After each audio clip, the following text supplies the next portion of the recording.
Kita tengok ni.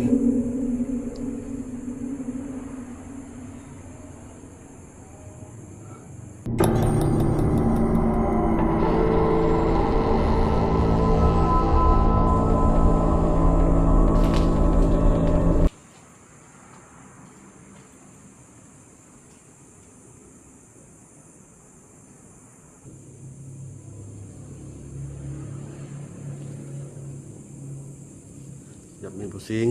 Kami siap ada torchlight lebih lah. Jangan anggap macam tu je lah. Ni tahu kita orang dah nampak.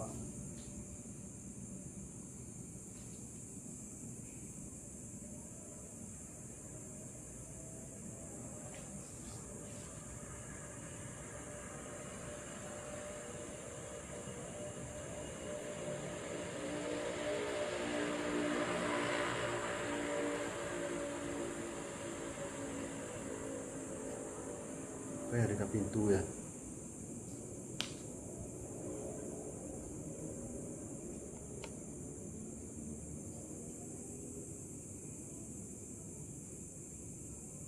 Yang putihnya apa ya, geng?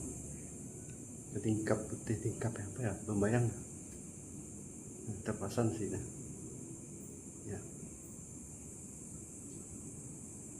Tingkap ini. Papan tingkap ya. Oke. Kami dah pusing 360.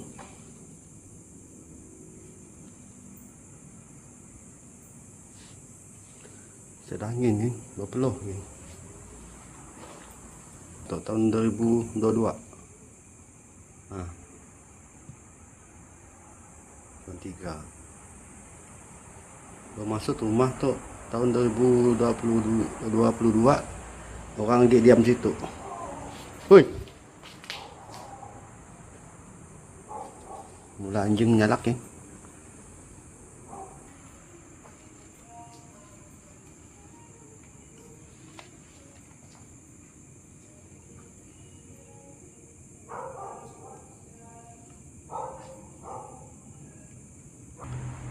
Ke atas tu.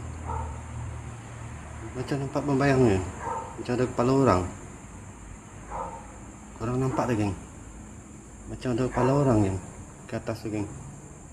Tengok saya tunjuk ah. Cepat. Tu. Macam ada kepala orang, geng. Nampak tak, geng? Menjenguk kan? Macam ada orang menjenguk dekat atas tu, geng.